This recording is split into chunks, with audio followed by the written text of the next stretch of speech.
Hello everyone, welcome to all of you. आप सभी का आपके अपने प्यारे प्लेटफॉर्म पे स्वागत है। मैं पीयूष प्रासर आप सभी का स्वागत कर रहा हूं। तो हम पढ़ रहे सॉइल मैकेनिक्स में हम पढ़ रहे थे कंसोलिडेशन चैप्टर। काफी सारे इंपॉर्टेंट टॉपिक हो चुके हैं कंसोलिडेशन चैप्टर के अंदर।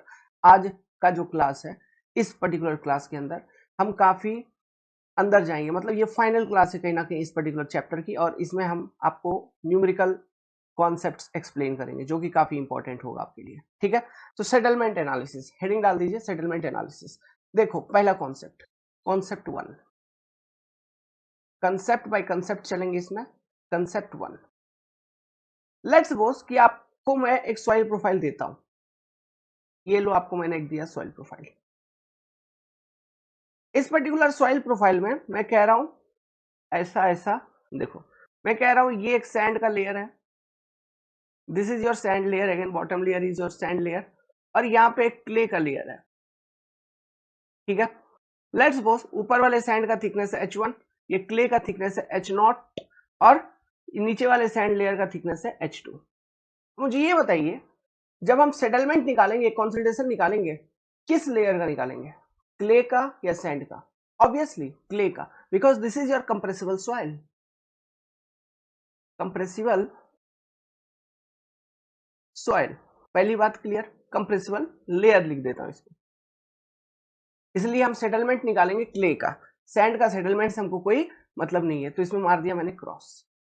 अब देखो, जब आप सेटलमेंट निकाल रहे हो तो उस समय आपको चेंज इन इफेक्टिव स्ट्रेस निकालनी है। तो चेंज इन इफेक्टिव स्ट्रेस में कहां निकालूंगा? ये देखिए, ये कंप्रेसिबल लेयर का टॉप है, this is bottom of compressible layer, this is your bottom. तो टॉप को मैंने नेम दे दिया ए, बॉटम को मैंने नेम दे दिया बी। तो मुझे ये बताइए, जो चेंज इन इफेक्टिव स्ट्रेस है वो हम कहां निकालेंगे? ए पे निकालेंगे ना बॉटम बी पे निकालेंगे? तो ध्यान रखिएगा, दोनों में से कहीं पर नहीं, हम सेंटर पे निकालेंगे हमेशा। जो भी कंप्रेसिबल लेयर होगा, उस कंप्रेसिबल लेयर के सेंटर पे हम चेंज इन इफेक्टिव स्ट्रेस निकालेंगे, सेंटर पे। ठीक है, तो चेंज इन इफेक्टिव स्ट्रेस, यही कंसेप्ट है पहला। चेंज इन इफेक्टिव स्ट्रेस कहां पर कैलकुलेट किया जाएगा? मतलब डेल्टा सिग्मा सेंटर पे, सेंटर को मैं कह देता हूं सी, है ना? तो डेल्टा सिग्मा सी हम कैलकुलेट करेंगे।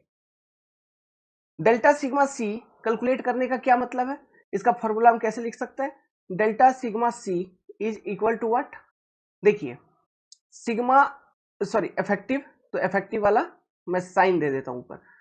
Sigma effective at c final लिखता हूं, ठीक है, minus sigma effective at c initial, sigma c f sigma c naught, है ना, इफेक्टिव ऐसे।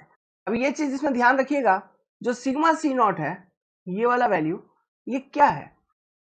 इनिशियली, इनिशियली मतलब initial, initial effective stress at that section C. तो initial effective stress at that section C निकाल लोगे ना, ऊपर का जो सॉइल का वेट है उसके कारण आ रहा होगा, जो सेल्फ वेट है सॉइल का इसके ऊपर, उसके कारण जो भी इफेक्टिव स्ट्रेस वहां पे बन रही है वो, है ना? तो ये बेसिकली है due to self weight, due to self weight of the soil. Clear है बात? कोई कंफ्यूजन मत रखना, due to self weight of soil. ठीक है, अब देखो, अब यहां पे हो क्या रहा है? कंसोलिडेशन की हम बात कर रहे हैं, मतलब आप उस सेक्शन पे इफेक्टिव स्ट्रेस की वैल्यू बढ़ाओगे कहीं ना कहीं। ठीक है, तभी ना इफेक्टिव स्ट्रेस की वैल्यू बढ़ेगी, तभी ना सॉलिड सॉलिड एक दूसरे के करीब आएंगे, वॉल्यूम में डिक्रीज होगी, कंसोलिडेशन होगा, सेटलमेंट होगा। तो आप इफेक्टिव स्ट्रेस की वैल्यू बढ़ानी है आपको, मतलब आप लोड लगाओगे कहीं ना कहीं, टोटल स्ट्रेस वगैरह लगाओगे, लोड लगाओगे। तो ये लोड लगाने से क्या होगा? सेक्शन सी के ऊपर इफेक्टिव स्ट्रेस की वैल्यू चेंज हो जाएगी, और बेसिकली क्या होगी? बढ़ेगी। क्यों? सॉइल सॉलिड में कुछ ना कुछ लोड लेगा ना फाइनल स्टेज पे, और पूरा का पूरा लोड तो वो सॉइल सॉलिड ही ले लेता है एक फाइनल स्टेज पे, है ना? तो पूरा का पूरा लोड वो सॉइल सॉलिड ले लेगा, इफेक्टिव स्ट्रेस बढ़ जाएगी। तो हमको वो लोड को कंसिडर करते हुए सिग्मा सी एफ निकालना है, इफेक्टिव स्ट्रेस माइनस ओरिजिनल निकाल लिए, ये हो जाएगा change in effective stress. Corresponding to this change in effective stress क्या सेटलमेंट हो रही है, हमको वो कैलकुलेट करना होगा, उसके लिए फॉर्मूला है, आगे बताएंगे। लेकिन ये कॉन्सेप्ट क्या था कि जो चेंज इन इफेक्टिव स्ट्रेस हम निकालते हैं वो कहां पे निकालते हैं? जो भी कंप्रेसिबल लेयर होगा, जैसे यहाँ पे clay layer is your compressible layer, इसके सेंटर पे, इसके मिड पे, यहां पर हम निकाल रहे होंगे change in effective stress. This is your first concept, लिख लीजिए। समझ गए ना चीजों को, सीधा स्ट्रेट फॉरवर्ड चीज था, सेंटर पे निकालना, ठीक है। अभी आपके मन में सवाल आ सकता है, ऐसा हम करते ही क्यों है, सेंटर पे निकालते ही क्यों है? देखो यार, सिंपल सी बात है, पॉइंट ए पे जब तुम चेंज निकालोगे और पॉइंट बी पे चेंज निकालोगे, वो दोनों एक दूसरे के बराबर नहीं होंगे, बोथ विल बी अनइक्वल। सो एक एवरेज वैल्यू रखने के लिए सेंटर पे निकाल लेते हैं, ठीक है, बस यही बात है। पॉइंट ए पे पॉइंट बी पे जब आप चेंज निकालोगे इफेक्टिव स्ट्रेस का इस तरीके से, तो बोथ विल बी अनइक्वल, ठीक है, दोनों सेम नहीं होते, अनइक्वल होते हैं, इसलिए हम सेंटर पे निकालना प्रीफर करते हैं, this is preferred. Concept number 2 लिखिए, काफी इंपॉर्टेंट है।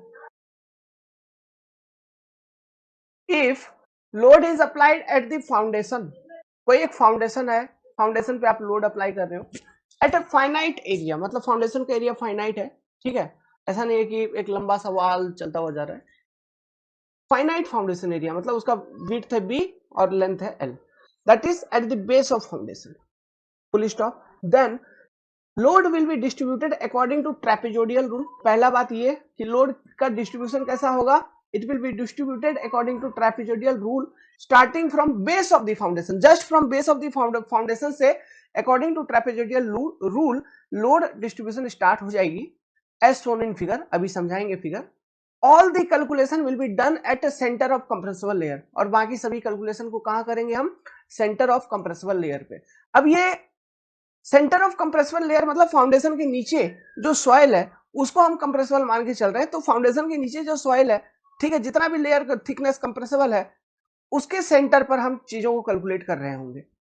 फाउंडेशन के ऊपर का जो मिट्टी है, ठीक है, उसको पार्ट ऑफ कंप्रेसिबल लेयर हम कंसिडर नहीं करते, भले ही वो क्ले हो लेकिन हम उसको इग्नोर करते हैं, ठीक है, ये चीज हम सेकेंड पॉइंट में लिखे हैं। Soil above the foundation level will be not part of the compressible layer, soil above the foundation level will be not part of the compressible layer। अभी समझ में आएगा, लिख लो, है ना, क्योंकि अभी समझा दूंगा डायग्राम फिर लिखवाऊंगा, उससे अच्छा एक बार लिखवा दिया फिर समझा दूंगा।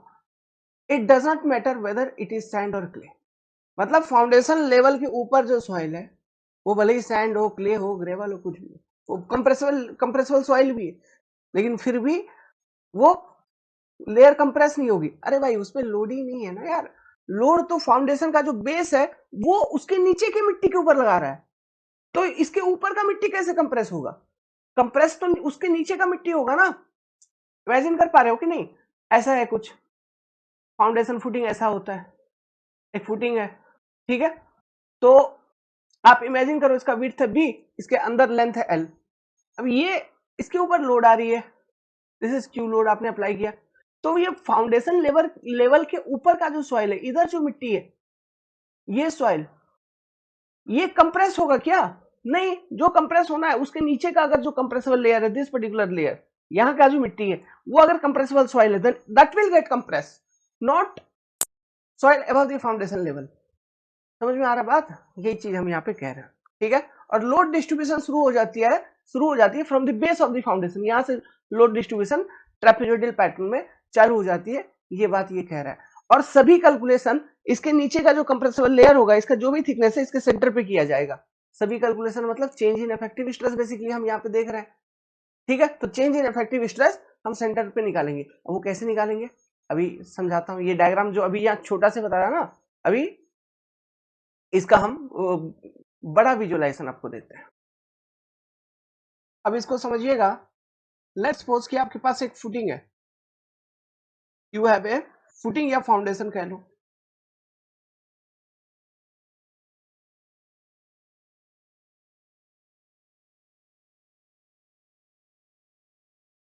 ठीक, दिस इज योर फुटिंग, उसका थिकनेस आपको पता चल रहा है, इसका ये हो गया आपका विड्थ, ये क्या हो गया, विड्थ ऑफ फुटिंग, ये डायमेंशन हो गया आपका width of footing, length of footing अंदर है। लेट्स सपोज इसका प्लान में बना दूं ये फुटिंग का, तो इस तरह से इसका कुछ प्लान है, ये जो फुटिंग है, दिस पर्टिकुलर फुटिंग, इसी को हम बोलते हैं फुटिंग, है ना, और ये पूरा ओवरऑल चीज को हम बोलते हैं फाउंडेशन, और इसको बोलते हैं फुटिंग। जैसे मैं इंसान तो मैं फाउंडेशन, और मेरा फुट फुट है ना, तो वही है। तो ये उसका प्लान है फुटिंग का। Let's suppose this is your length L, this is your width B। तो B और L क्लियर आपको। अब देखो, तो फुटिंग के ऊपर मिट्टी होगा बाबू, है ना, इसको हम बोलते हैं फुटिंग लेवल, FL। इसको हम बोलते हैं footing level. Footing ground level के नीचे होता है, तो यहां पर कहीं पर ग्राउंड लेवल है मान के चलो। ये डायग्राम इंपॉर्टेंट है, अभी से समझ के रखो, फाउंडेशन इंजीनियरिंग में यही डायग्राम समझोगे, ठीक है। ये आपका ग्राउंड लेवल हो गया, this is your ground level. और फुटिंग जनरली ग्राउंड के नीचे होता है, आप देखते हो गड्ढा खोल के फिर हम फुटिंग डालते हैं फाउंडेशन, है ना, और ग्राउंड ऊपर रहता है।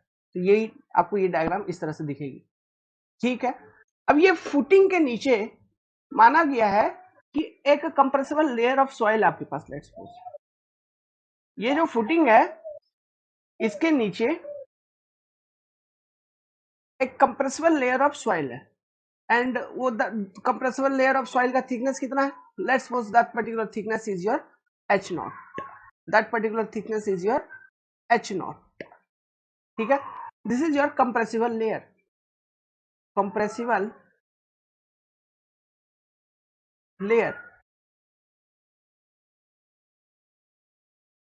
इसके नीचे फिर और कोई लेयर हो सकता है, इनकम्प्रेसिबल लेयर हो सकता है, या फिर ड्रेनेज कंडीशन को देखते हुए, सिंगल ड्रेनेज डबल ड्रेनेज को देखते हुए जो भी कोई भी लेयर हो सकता है। लेट्स सपोज कि सैंड है मान लो इधर नीचे, है ना।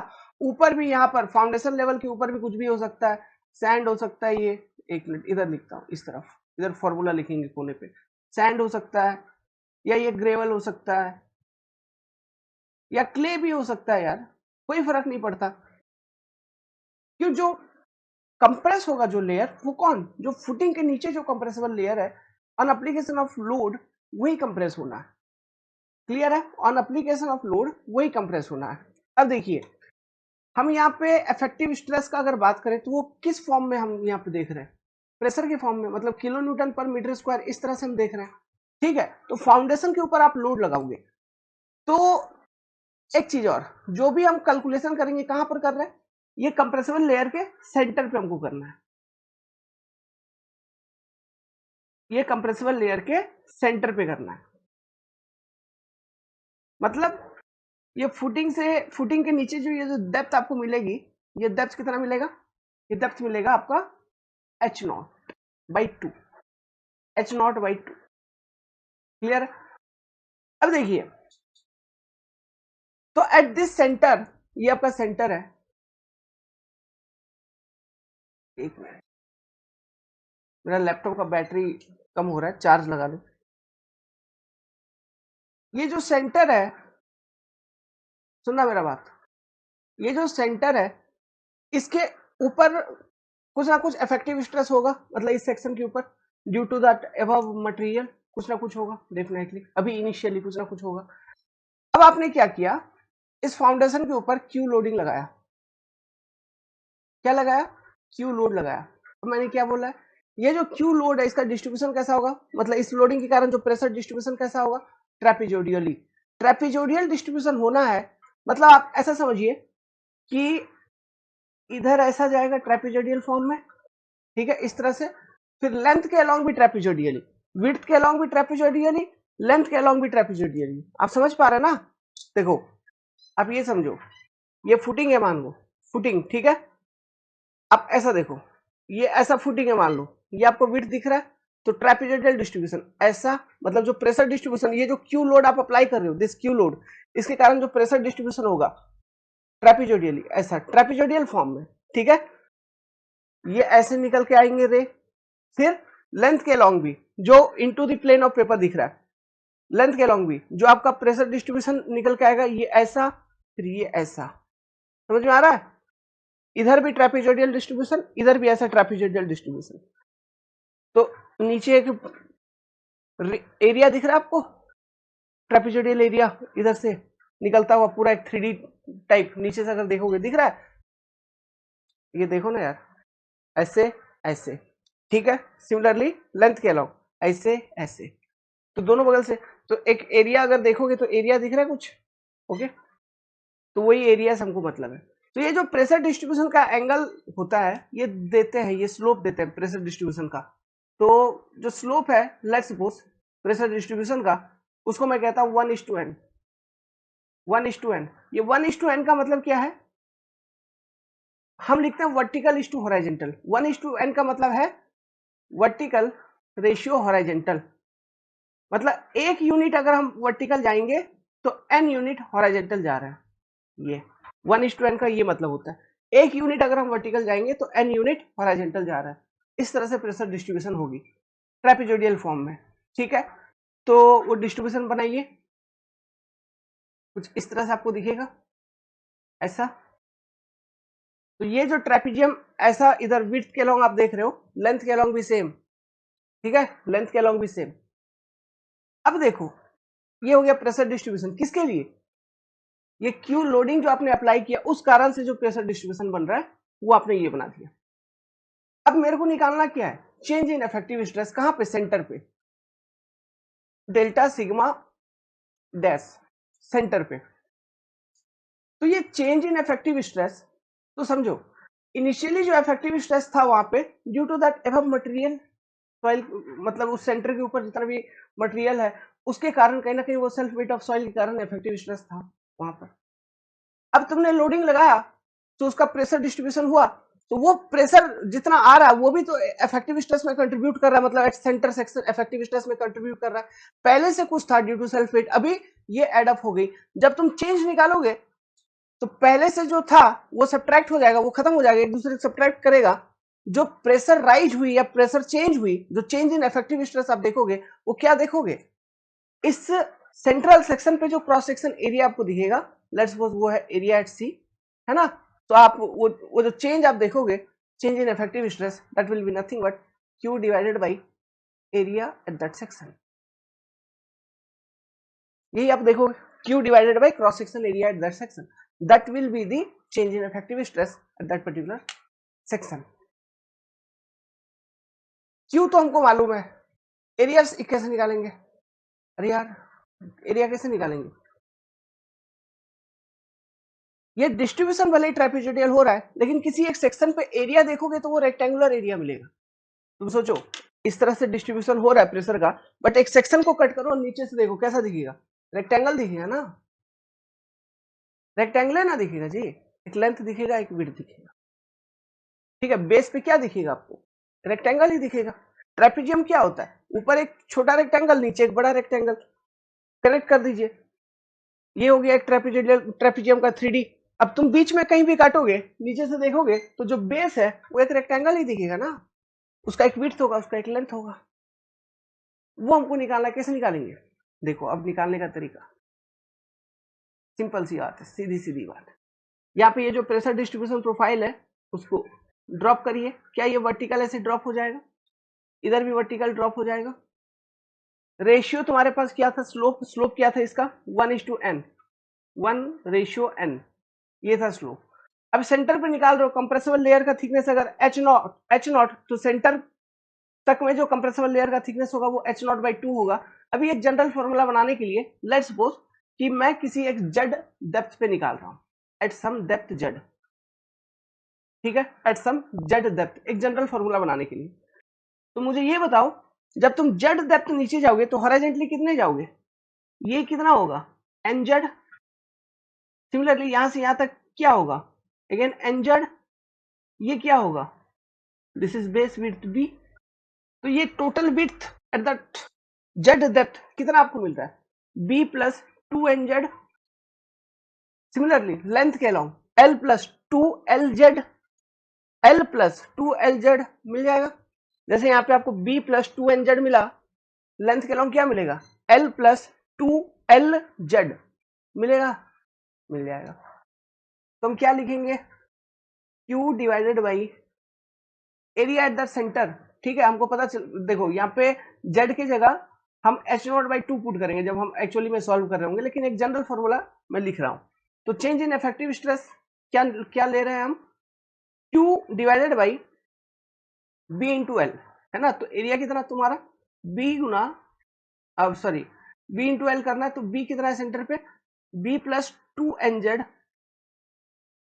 गुना एल प्लस 2nz, क्योंकि सेम डेप्थ पे देख रहा है. Like this you are going to calculate the change in effective stress at centre. समझ गया बात को, यही है वो डायग्राम. अब यही कह रहा है, और यही कह रहा है कि ये जो पॉइंट हमने लिखवाया था कि ऊपर जो भी सॉइल हो इसको एज ए कंप्रेसिबल लेयर हम कंसिडर नहीं करते. It is not compressible layer, it is not compressible layer.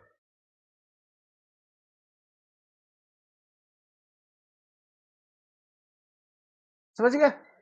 और जो कंप्रेसिबल लेयर है उसके सेंटर पे सभी कैलकुलेशन कर रहे होंगे. और लोड क्यू अगर तुम फुटिंग पे लगा रहे हो तो ट्रेपेजोइडल डिस्ट्रीब्यूशन कंसिडर करोगे. क्वेश्चन में तुमको स्लोप दे रखा होगा कि इस पर्टिकुलर स्लोप पे डिस्ट्रीब्यूशन हो रहा है, तो वो कंसिडर करते हुए इस तरह से कंसेप्ट लगाते हुए आपको change in effective stress calculate करनी है. क्योंकि आप यहाँ पे बस एडिशनल लोड लगा रहे हैं, कोई जो मटेरियल पहले से था अभी भी वो मटेरियल है ना. तो उन मटेरियल के कारण, सेल्फ वेट ऑफ मटेरियल के कारण एक पर्टिकुलर सेक्शन पे जो इफेक्टिव स्ट्रेस पहले आ रही होगी वो अभी भी आ रही होगी. जो तुमने लगाया है उसके कारण प्रेशर राइज हुआ या इफेक्टिव स्ट्रेस राइज हुआ, तो वो कितना हुआ, वो हुआ Q divided by cross section area. इस तरह से हम निकाल लेते हैं. क्लियर है. ठीक, इसको बना लीजिए, कंप्लीट करिए, कंप्लीट करो. आगे ये क्लास बहुत इंपॉर्टेंट है, ठीक है. न्यूमेरिकल कैलकुलेशन बता रहे होंगे. कॉन्सेप्ट 3, इफ यूनिफॉर्म सरचार्ज, देखो सीधा ये छोटा सा पॉइंट है, बस पॉइंट लिखना आपको. If uniform surcharge Q is given at ground level, अगर ग्राउंड लेवल पे यूनिफॉर्म सरचार्ज तुमने लगा दिया इंस्टेड ऑफ फाउंडेशन, कोई फाउंडेशन वगैरह नहीं, तुमने सीधा ग्राउंड के ऊपर एक यूनिफॉर्म सरचार्ज लगा दिया, then increase in effective stress at centre, then increase in effective stress at center of compressible layer will be equal to this surcharge value. मतलब जो सरचार्ज आपने लगाया उतना से ही इफेक्टिव स्ट्रेस बढ़ जाएगा. समझ गए. तो delta sigma equal to, delta sigma effective will be equal to this q, है ना. Change in effective stress will be equal to this q. क्या है अभी डायग्राम समझाएंगे. This surcharge will not be distributed according to trapezoidal rule. हाँ भाई, क्यों क्यों इसका डिस्ट्रीब्यूशन ट्रेपेजोइडल रूल के अकॉर्डिंग क्यों नहीं होगा. इसलिए नहीं होता है क्योंकि हम ये मान के चलते हैं, यहाँ पे पहले तो कह दिया कि यूनिफॉर्म सरचार्ज है, एक जैसा लग रहा है पूरे एरिया पे, और ये बहुत बड़े एरिया पे लग रहा है, एक इन्फिनाइट एरिया पे लग रहा है. हम ऐसा एज्यूम कर रखे हैं इसमें, it is assume that it is acting on A infinite area uniformly. हो गया, यूनिफॉर्म इंक्रीमेंट है तो मतलब यूनिफॉर्म सरचार्ज लग रही है तो वही लगेगी. उसमें अब डिस्ट्रीब्यूशन क्या करना, उसका कोई मतलब नहीं है. यूनिफॉर्मली एक्ट कर रहा है एक इन्फिनाइट एरिया पे, इसलिए ट्रेपेजोइडल डिस्ट्रीब्यूशन का रूल को फॉलो नहीं करता जैसा इससे पहले फॉलो हो रहा था. क्लियर है बात. चलो अच्छा, ये इससे पहले जो ये वाला कैलकुलेशन मैंने करके बताया ये बहुत इंपॉर्टेंट है, ध्यान रखना. आरसीसी वगैरह में, फाउंडेशन इंजीनियरिंग में, हर जगह ये बेसिक कॉन्सेप्ट यूज हो जाता है. ठीक है, कि किस तरह से हम मतलब वो लोड डिवाइडेड बाई एरिया, मतलब ये क्रॉस सेक्शन एरिया निकालने का. ठीक है, ये वाला कॉन्सेप्ट आपका बहुत काम का आएगा. क्लियर है, इस चीज को ध्यान रखना. तो देखो यार, ये नोट लिख लिया होगा, सीधी सी बात है, कुछ नहीं कर रहा है. बोल रहा है कि ये ग्राउंड लेवल आपका, ठीक. ग्राउंड लेवल के नीचे मान लो कोई एक लेयर है यार, सैंड का लेयर है, ये कंप्रेसिबल लेयर नहीं है, थिकनेस है H1 का. इसके नीचे जो लेयर है वो मान लो कंप्रेसिबल लेयर है ऑफ H0 थिकनेस. ठीक, इसके नीचे फिर और कोई लेयर है मान लो H2 का, वो भी सैंड है, तो ये भी कंप्रेसिबल नहीं है. तो इसकी कंप्रेसिबिलिटी से हमको कोई मतलब नहीं, इसकी कंप्रेसिबिलिटी से कोई मतलब नहीं. ये आपका क्ले, तो इसका कंप्रेसिबिलिटी से हमको मतलब है. और जो भी हम चेंज इन इफेक्टिव स्ट्रेस वगैरह निकालेंगे सेंटर पे निकाल रहे हैं. यहां तक बात क्लियर थी. तो डेल्टा सिग्मा इक्वल टू क्या, जो सरचार्ज आप लगाए हो ग्राउंड के ऊपर, एक यूनिफॉर्म सरचार्ज जो हम सीधा ग्राउंड के ऊपर लगा दिए हैं. यूनिफॉर्म सरचार्ज का बात कर रहा है, मतलब लेट्स सपोज वो सरचार्ज है Q kilo newton per metre square. एक यूनिफॉर्म सरचार्ज आपने सीधा ग्राउंड पे लगा रखा है, लगा दिया, तो चेंज इन इफेक्टिव स्ट्रेस मतलब पहले नहीं था, अब तुमने लगाया तो इफेक्टिव स्ट्रेस में कितना चेंज हुआ सेंटर पे. अरे यार, से by amount delta Q kilo newton per metre square. जो सरचार्ज की वैल्यू है उतना ही इंक्रीज हुआ इफेक्टिव स्ट्रेस, क्योंकि मिट्टी वगैरह जो पहले था वो अब भी है। समझ गए बात को? तो यहां से क्या लॉजिक निकल रहा है, जो लोड लगा रहे हो, ठीक है, बस उसी के कारण जो इफेक्टिव स्ट्रेस वगैरह आपको मिलता हुआ नजर आएगा। बाकी जो मिट्टी के कारण, सेल्फ वेट के कारण जो आ रही थी, जो पहले थी, अब भी वही होगी। अब देखो, change in effective stress, change in effective stress का कॉन्सेप्ट और एक केस में होगा। कब? हमने वहां पे पढ़ रखा था, वाटर लेवल जब कम होती है, जब मतलब वाटर टेबल इस सॉइल में अगर वाटर टेबल कहीं पर है, वो अगर डिक्रीज होगी तो भी इफेक्टिव स्ट्रेस में राइज होगा। तो वहां पे फिर तुमको कैलकुलेट करना होगा, ठीक है, सिग्मा 1 कैलकुलेट करोगे, फिर सिग्मा 2 कैलकुलेट करोगे अकॉर्डिंगली, है ना, कि वाटर लेवल डिक्रीज हुई, reduction in water table, increment in the effective stress value at a section, ये होगा। कहाँ कहाँ रिडक्शन? ग्राउंड के नीचे, ग्राउंड के मतलब ग्राउंड लेवल के नीचे। ग्राउंड लेवल के ऊपर अगर वाटर टेबल पहले से था, मतलब वाटर पहले से था, उसमें ऊपर नीचे हो रहा है, तो इफेक्टिव स्ट्रेस में कोई बदलाव नहीं होगा। अगर ग्राउंड लेवल के नीचे था पहले से वाटर टेबल, फिर और डिक्रीज हो रही है, तब इफेक्टिव स्ट्रेस में राइज होगा, चेंज होगा, मतलब इफेक्टिव स्ट्रेस बढ़ेगी, मतलब कॉन्सोलिडेशन होगा, सेटलमेंट होगा। समझ में आ रहा बात? ये जो प्रोसेस है ना यार, इसको ना हम एक टर्म से भी कहते हैं, उसको डेसिकेशन। डेसिकेशन एक टर्म था, ठीक है, डेसिकेशन ऑफ सॉइल। इसमें बेसिकली होता क्या है, ये वाटर टेबल अप डाउन होने के कारण ना सॉइल आपका फट जाता है, ठीक है, जैसे पोखर वगैरह में नहीं देख रहे हो, गर्मी के टाइम पे कैसे चिलक जाता है, फट जाता है, या खेत वगैरह कैसे सूख जाता है और फट जाता है, तो वो जो फट जाता है ना, वो प्रोसेस को बोलते हैं डेसिकेशन। समझ में आ रहा है? तो ध्यान रखना वो चीज, लिख लिया। तो इस तरह से आप इफेक्टिव स्ट्रेस कैलकुलेट करेंगे डिफरेंट सेक्शन पे, अगर ये सारे कंडीशंस दिए हुए होंगे आपको, ठीक है। अब चलिए, अब देखते हैं कुछ इंपॉर्टेंट और। अब चलो नया टॉपिक का हेडिंग डालो, total settlement S. What is total settlement? मैंने आपको बताया था, इनिशियल कंप्रेशन एक होता है, फिर प्राइमरी कंसोलिडेशन, फिर सेकेंडरी कंसोलिडेशन, जिसमें से पहला वाला, लास्ट वाला हटाओ, नेग्लिजिबल। हमारा इस चैप्टर का पूरा फोकस सेंटर पे, मेन केंद्र पे, प्राइमरी कंसोलिडेशन है कि नहीं? लेकिन फिर भी पढ़ने के लिए पढ़ लेते हैं, एग्जाम में पूछ लेते हैं यार, कभी कभी ऑब्जेक्टिव जानकारी होना चाहिए। तो लिखिए, total settlement in soil consist of following settlement: immediate settlement या इनिशियल कंप्रेशन, इसको हम इनिशियल कंसोलिडेशन भी कहते हैं, बोला था मैंने, किसी किसी किताब में लिखा रहता है, रिप्रेजेंटेशन एसआई। फिर प्राइमरी सेटलमेंट इन सॉइल या प्राइमरी कंसोलिडेशन, रिप्रेजेंटेशन एससी। तीसरा सेकेंडरी कंसोलिडेशन या सेकेंडरी कंसोलिडेशन, और क्या, या 2 डिग्री कंसोलिडेशन, प्राइमरी को 1 डिग्री कंसोलिडेशन, है ना, ऐसा एस एस। तो total settlement S equal to S I plus S C plus S S. जो इमीडिएट सेटलमेंट या इनिशियल कंप्रेशन था, ये क्यों होता था? मैंने बोला था, जब कंपैक्शन करते हो उसके बाद कंसोलिडेशन होता है, तो कंपैक्शन स्टेज के दौरान हम 100% एयर वॉइड को रिमूव नहीं कर पाते, कुछ ना कुछ एयर वॉइड, घर वाले आ गए थे थोड़ा, तो क्या बोल रहा था मैं, कि कंपैक्शन करने के बाद प्रैक्टिकली आप, ऐसा तो नहीं है कि 100% एयर वॉइड रिमूव कर देते हैं, कुछ ना कुछ एयर वॉइड रिमूव हो जाता, मतलब रह ही जाता है ना। तो अब जैसे ही तुम कंसोलिडेशन प्रोसेस के लिए स्टैटिक लोडिंग लगाओगे, तो वो स्टैटिक लोडिंग के अंदर एक इनिशियल कंप्रेशन आ जाएगी, वो एयर वॉइड पहले दब जाएगा, तो सॉइल का वॉल्यूम कुछ ना कुछ डिक्रीज होगा, तो वो है ये इनिशियल कंप्रेशन। प्लस इसमें और भी दो बातें जोड़ी जाती है, क्या? Negligible amount of elastic deformation of soil solid and water, एकदम नेग्लिजिबल अमाउंट, ठीक है। प्लस देखो, इनिशियली जब तुम स्टैटिक लोड सॉइल के ऊपर डाले, इससे पहले कभी नहीं था, अभी तुम अचानक से डाल दिए, तो क्या होगा? पानी बाहर निकलेगा कि नहीं? अब क्योंकि एयर वॉइड तो खत्म हो गई, तो पानी बाहर निकलेगा, तो इनिशियली जो पानी बाहर निकलेगा ना, वो एकदम टर्बुलेंट स्टेट में निकलेगा, थोड़ा सा निकलेगा, लेकिन टर्बुलेंट स्टेट में निकलेगा। थोड़ा सा पानी तो सॉइल से बाहर निकल गया टर्बुलेंट फ्लो होते हुए, तो पानी बाहर निकला, मतलब अंदर वॉइड में वो पानी था, तो बाहर निकला, तो थोड़ा सा तो सॉइल दबेगा, नेग्लिजिबल होता है, एकदम वेरी लेस, बहुत नेग्लिजिबल, लेकिन ये भी एक फैक्टर है, समझ गया। लेकिन मुख्य रूप से क्या, कि कॉम्पैक्शन हो जाने के बाद जो एयर वॉइड रह जाते हैं, वो उसके कारण मेन है वो। तो हेडिंग डालिए, इमीडिएट सेटलमेंट लिखिए, इमीडिएट सेटलमेंट लिखिए। इन पार्शियली सैचुरेटेड सॉइल, इन पार्शियली सैचुरेटेड, देखो कॉन्सिडेशन होता है किधर से, 100% सैचुरेशन से। यहाँ बात हो रहा है पार्शियली सैचुरेटेड सॉइल का, मतलब एयर वॉइड रह गया।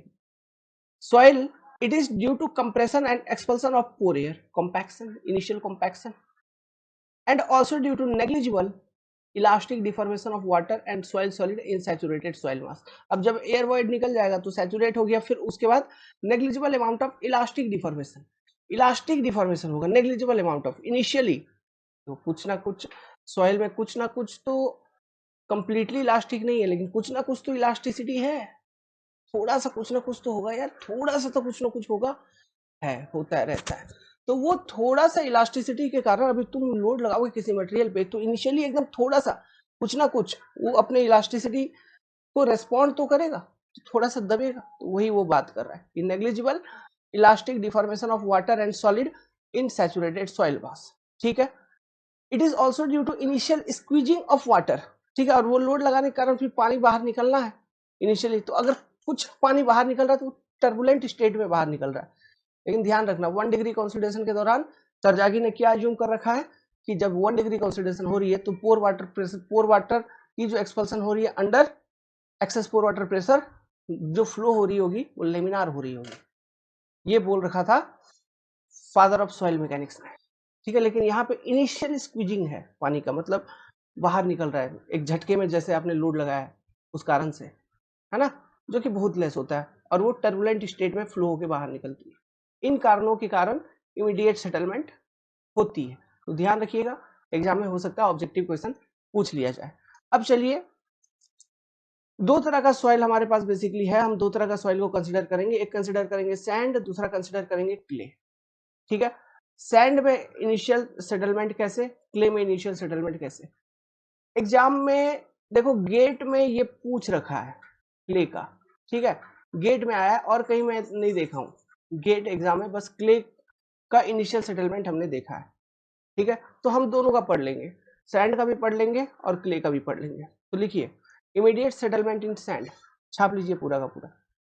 जो हम निकालेंगे कैसे निकालेंगे, ऐसा इस तरह से, delta H equal to H not upon C S, H not by C S, C subscript S log 10 sigma not effective plus delta sigma effective divided by sigma not effective.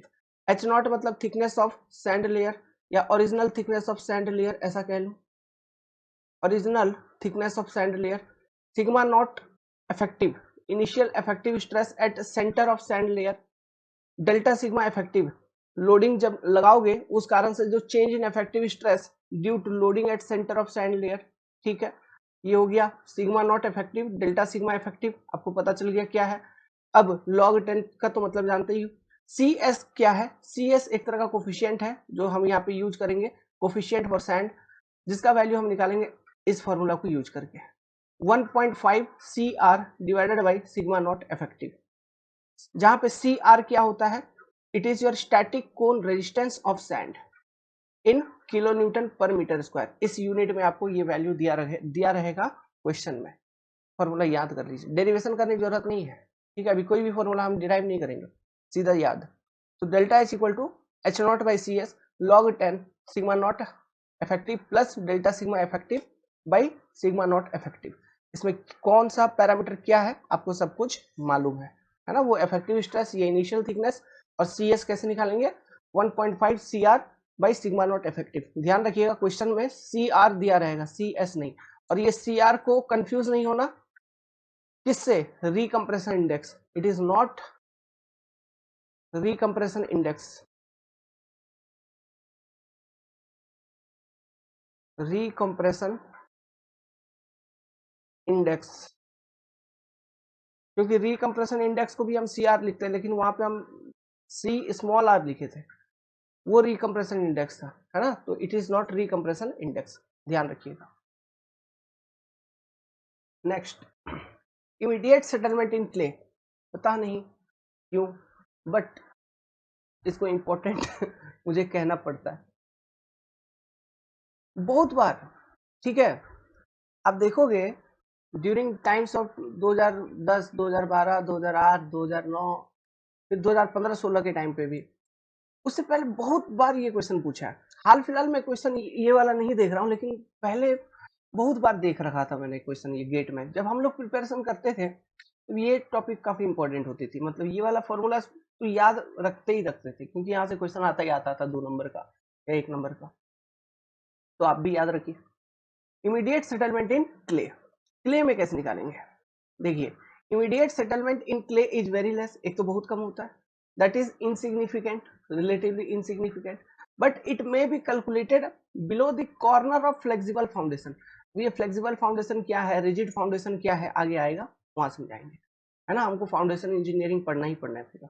तो below the corner of flexible foundation by following formula, ये formula है, सीधा सीधा याद रखना, u into B into 1 minus U का square into I F divided by E S. Q क्या है? Uniform pressure at the base of foundation. कहने का मतलब है, ये मान लीजिए कोई फाउंडेशन है, फुटिंग है, जो कि क्ले पे है, ठीक है। तो इसके कॉर्नर पे आप निकाल सकते हो, दिस इज योर कॉर्नर। तो कॉर्नर पे आप इमीडिएट सेटलमेंट निकाल लेंगे अगर आप लोड लगा दिए क्यू तो, ठीक है। ये क्यू लोड लगा दिए, ये फुटिंग का जो विड्थ है बी है मान लीजिए। अगर इसका मैं प्लान बताऊं तो इस तरह से कुछ होगा, ये बी होगा, this will be your length, length अंदर की ओर होगी। स्मॉल क्यू क्या है? Small q is nothing but this load q divided by B into L, है ना। Uniform pressure at the base of foundation.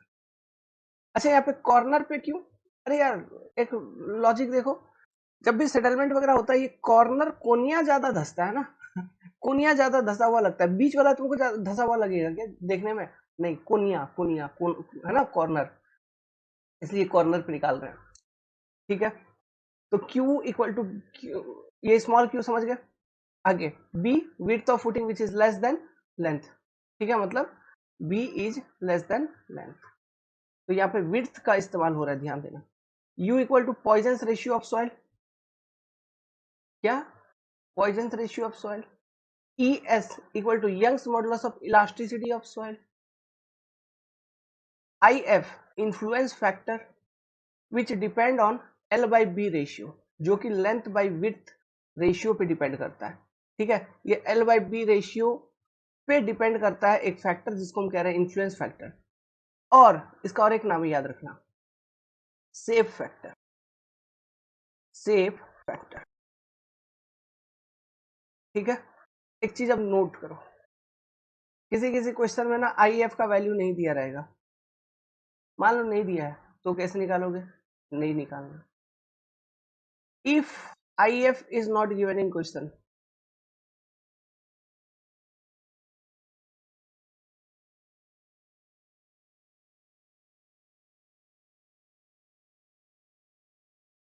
don't solve that question.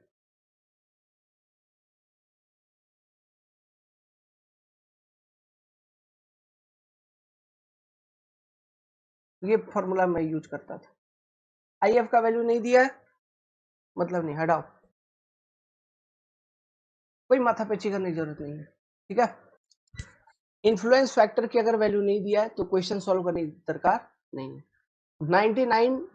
99 या 100% cases में IF का वैल्यू वो देंगे।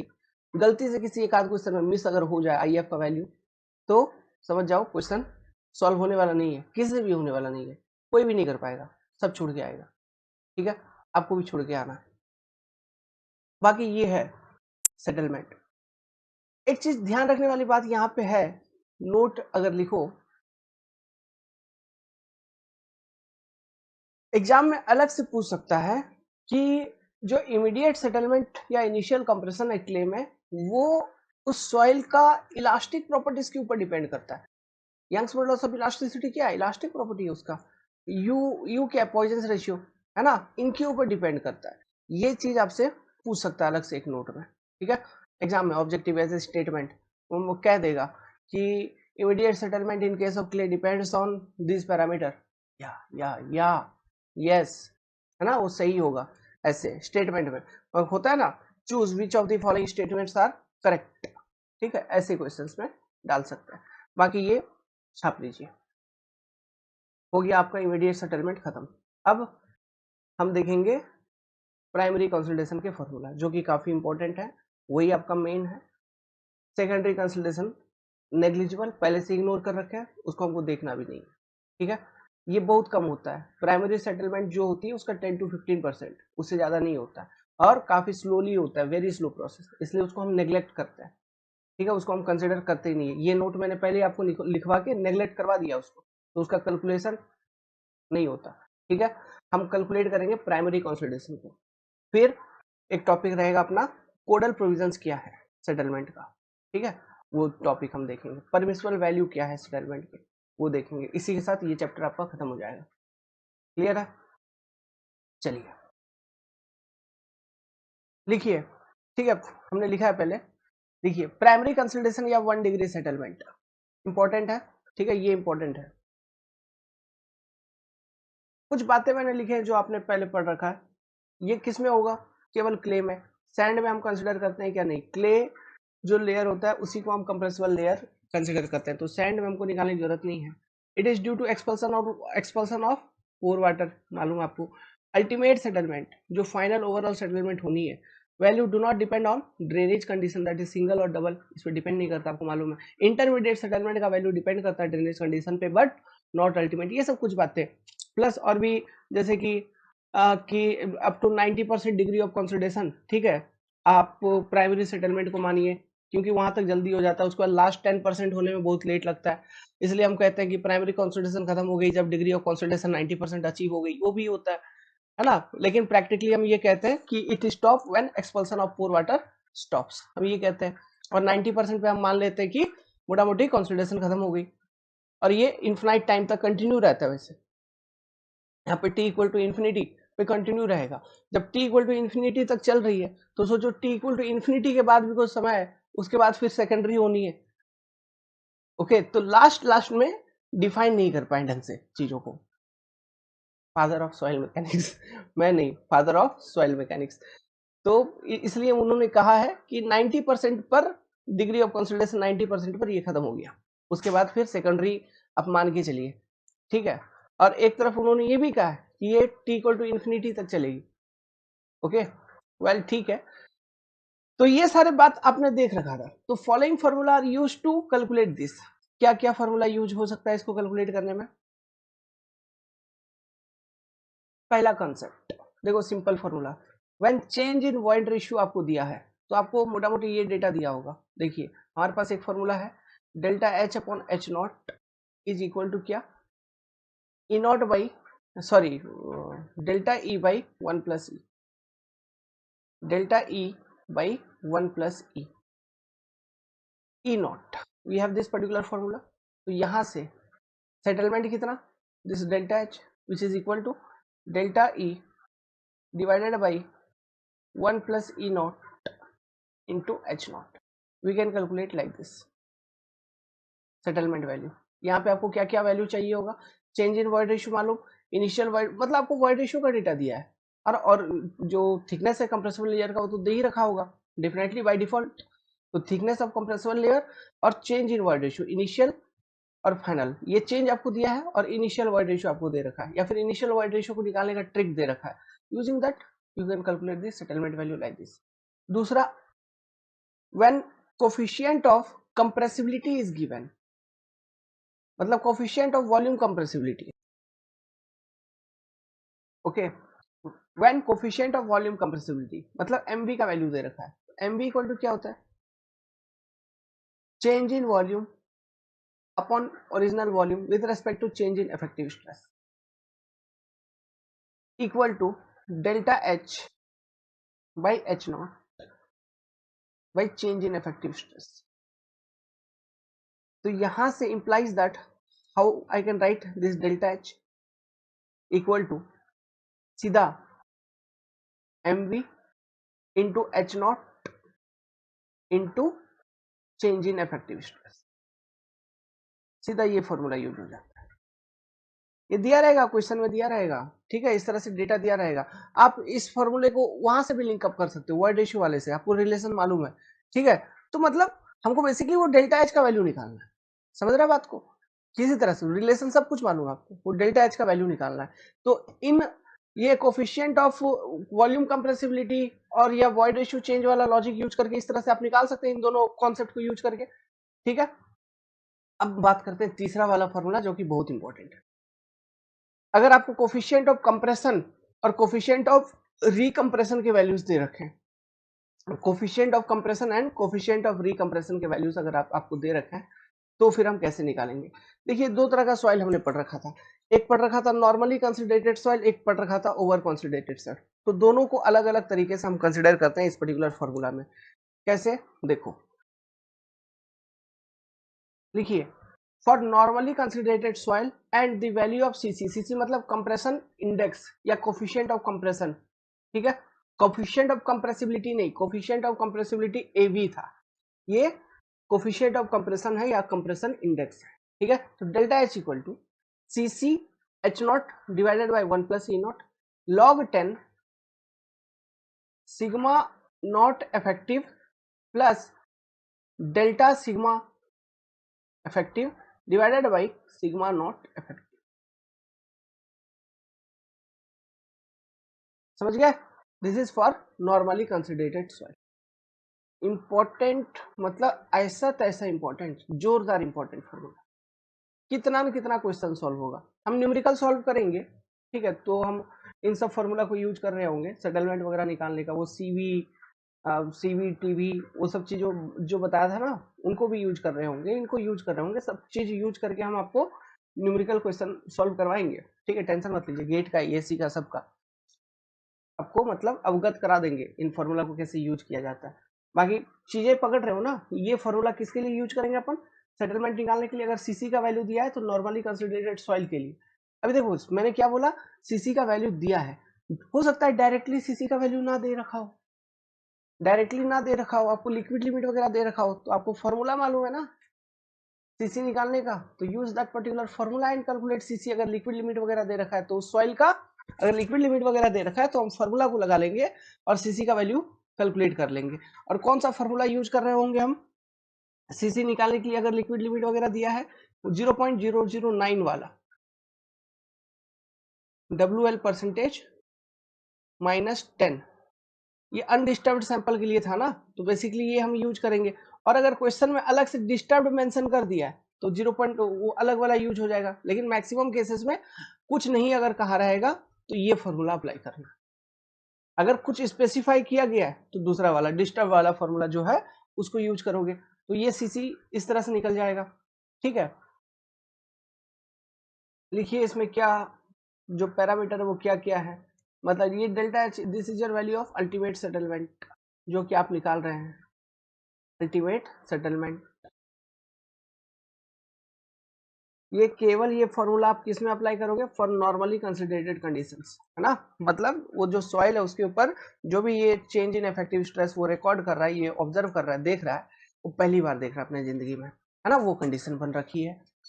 तो delta H equal to C C H not divided by 1 plus E naught, बहुत important बाबू, बहुत important. Delta H equal to C C H not divided by 1 plus E not log 10 sigma naught, जो original effective stress था centre of clay layer पे, जो compressible layer है उसके centre पे, फिर लोडिंग आपने अप्लाई किया तो चेंज इन इफेक्टिव स्ट्रेस कितना हुआ, delta sigma divided by original effective stress, ऐसा, ठीक है। सीसी का वैल्यू नहीं दिया है तो अनडिस्टर्ब्ड कंडीशन के लिए ऐसे निकाल लेंगे, अगर अलग से कुछ मेंशन किया है कि डिस्टर्ब्ड कंडीशन है वगैरह वगैरह कुछ, तो सीसी आप उस हिसाब से फिर निकालोगे। आगे एच नॉट इक्वल टू क्या होता है, initial thickness of compressible layer, ठीक, E not initial void ratio, sigma not effective initial effective stress at the mid layer of clay, compressible layer के सेंटर पे, मिड पे, delta sigma effective change in effective stress at the centre of compressible layer, centre, ये याद रखना बहुत जरूरी है ना, हमेशा सेंटर पे ये इफेक्टिव स्ट्रेस और उसका चेंज भी सेंटर पे ही ऑब्जर्व किया जाता है, ठीक है। नेक्स्ट कंडीशन, ओवर कंसिडरेटेड सॉइल अगर है, तो ओवर कंसिडरेटेड सॉइल का कंसेप्ट जान रहे हो क्या होगा। ओवर कंसिडरेटेड सॉइल अगर है तो उसका बिहेवियर कैसा है, ओवर कंसिडरेटेड सॉइल के केस में आपको दोनों चीज दे रखा होगा, सी आर एंड सी सी दोनों दे रखा होगा। क्यों? देखिए, ग्राउंड पे ओवर कंसोलिडेटेड है, अगर मान के चलो उसमें तुमको सेटलमेंट निकालना है, तो तुम उसको लेबोरेटरी में लाओगे, तो याद करो, ओवर कंसोलिडेशन करो, लेबोरेटरी में लाओगे, तो उसके बाद तुम जब टेस्टिंग करोगे तो स्टार्टिंग में एक ओवर कंसोलिडेशन बिहेवियर देगा, उसके बाद जब जो पास्ट में जो वो इफेक्टिव स्ट्रेस एक्सपीरियंस किया था उसके करस्पॉन्डिंग का इफेक्टिव स्ट्रेस आप अभी लगा देंगे, फिर उसके बाद अगर इंक्रीज कर रहे हो तो फिर नॉर्मली कंसिडरेटेड बिहेवियर वो शो करने लगेगा। तो इसमें हम मतलब दो पार्ट में एनालिसिस करते हैं। देखिए, दो पार्ट कहने का मतलब है इस तरह से कुछ। ओके, देखो, ये मान लो ये है over consideration region, over consolidated dated region, जहां पे आपको सी आर का वैल्यू यूज करना है जिस जोन में, कोफिशिएंट ऑफ रिकम्प्रेशन या recompression index, this is your again normally consolidated zone, normally consolidated zone.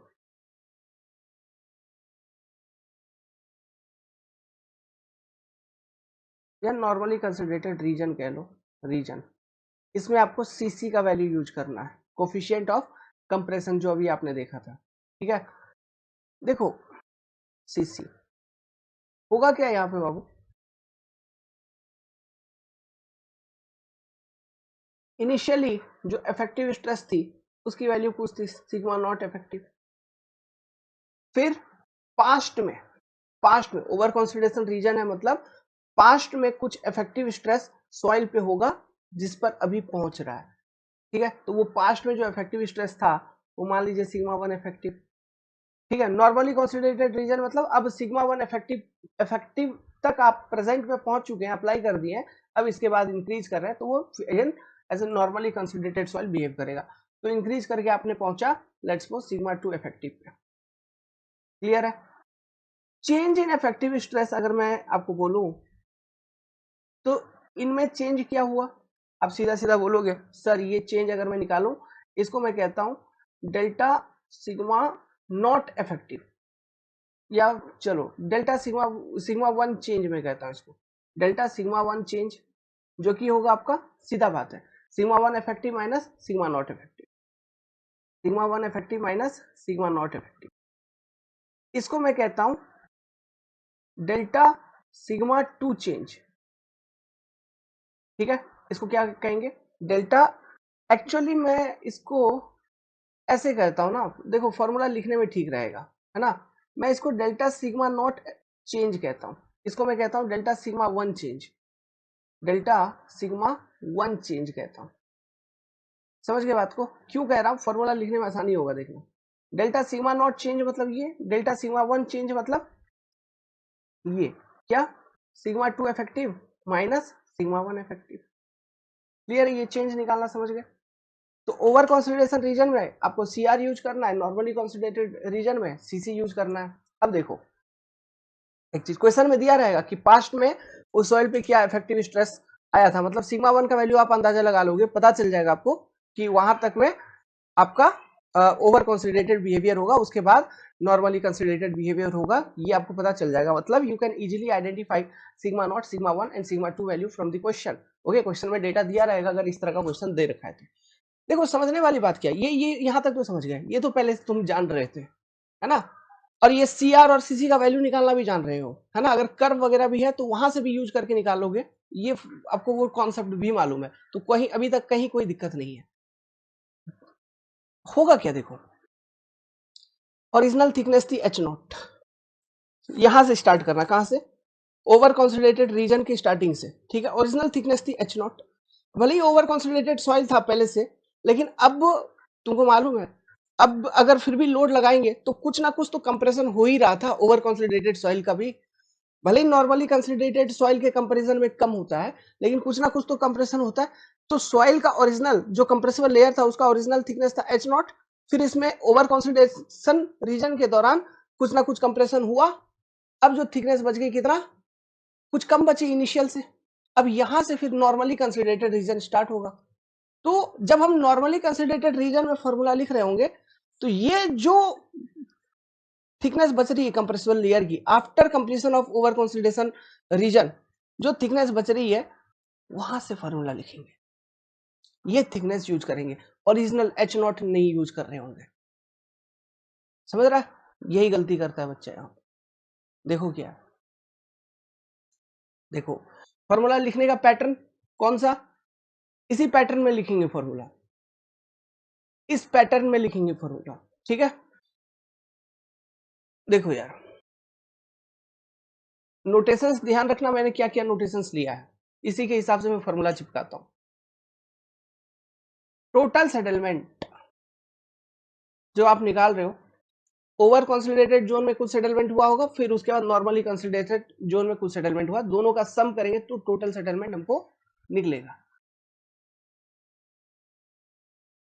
H nought into C are.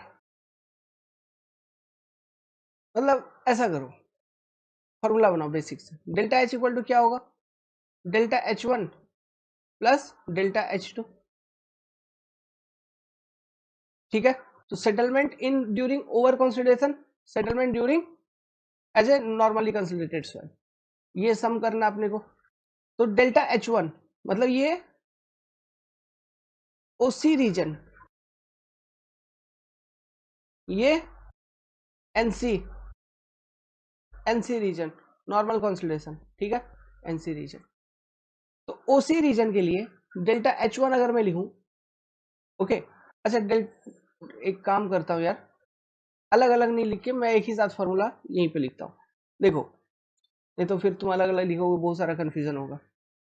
Coefficient of रिकम्प्रेशन use करूंगा into H not divided by original void ratio of soil. Original void ratio जब ये पूरा का पूरा process start हो रहा है, let's suppose वो ई नॉट था, तो 1 plus E not. 1 plus E not कहने का मतलब है यहाँ पे ये जो ई नॉट यूज कर रहा हूं ये वो है जब आप ये मतलब सेटलमेंट निकाल रहे हैं। ठीक है, देखो ये 1 प्लस ई नॉट मतलब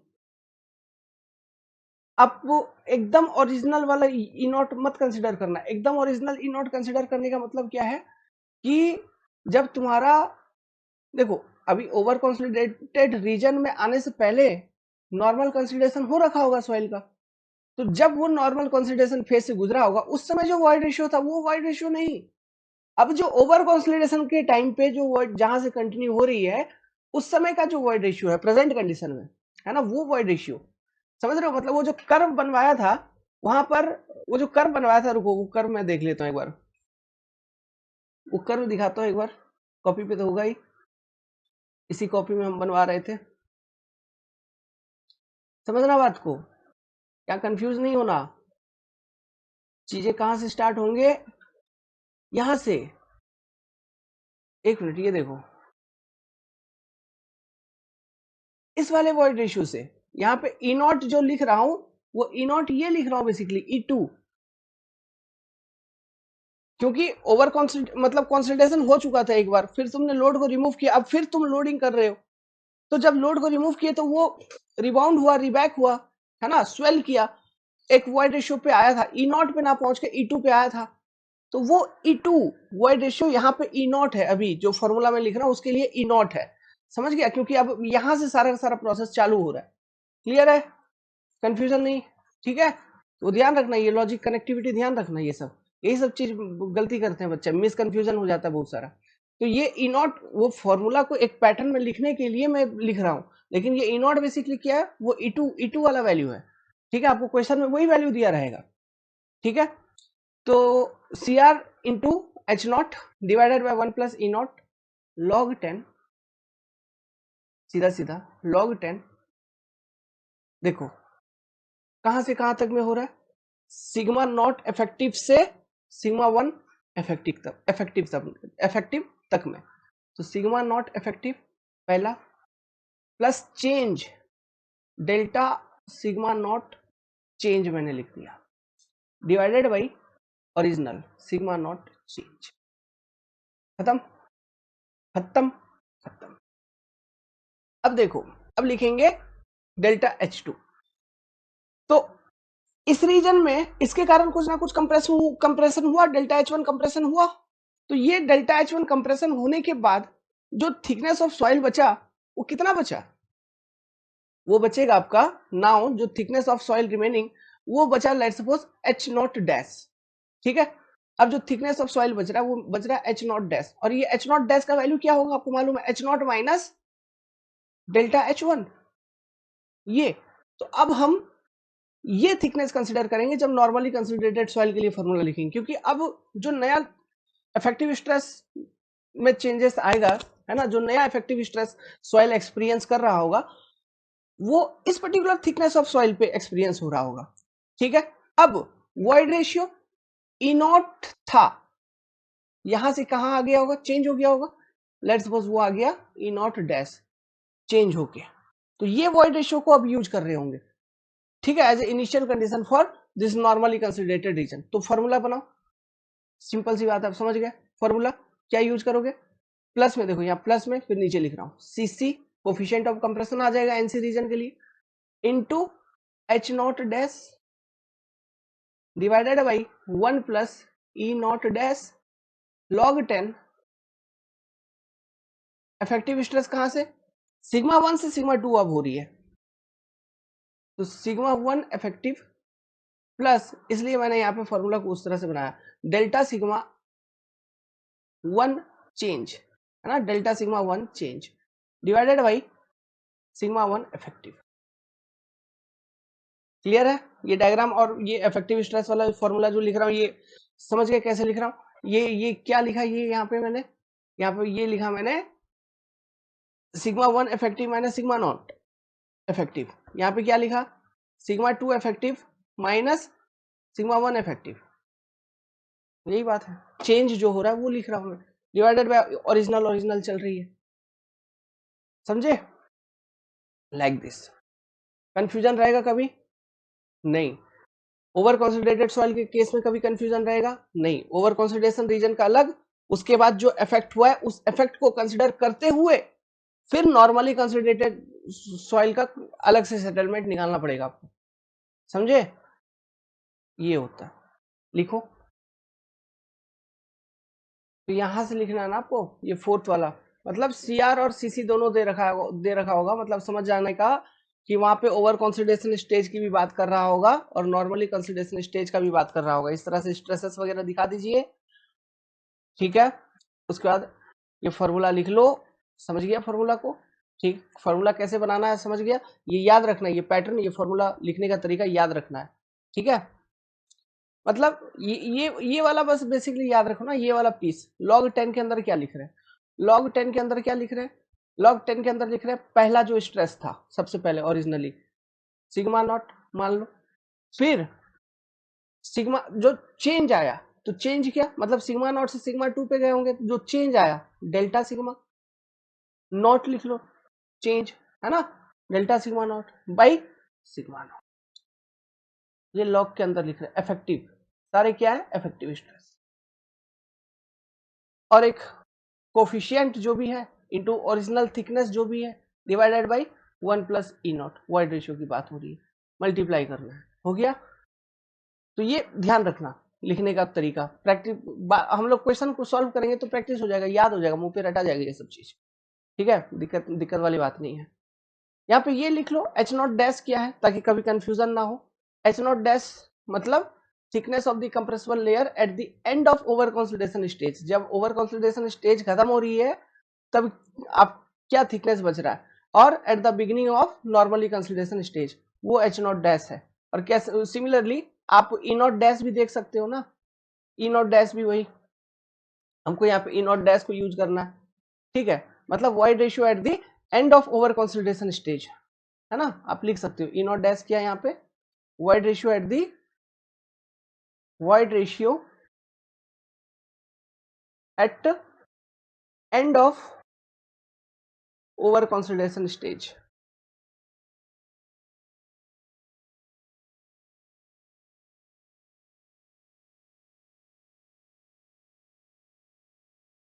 सी आर क्या है, रिकम्प्रेशन इंडेक्स या कोफिशिएंट ऑफ रिकम्प्रेशन, सीसी क्या है आपको मालूम है।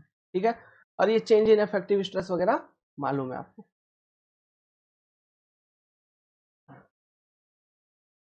ई नॉट क्या है? ये तो ई नॉट डैश था। E not void ratio at start of over consolidation stage. ये फॉर्मूला के अकॉर्डिंग ये पैरामीटर लिखवा रहा हूं, ठीक है। Void ratio at start of over consolidation stage.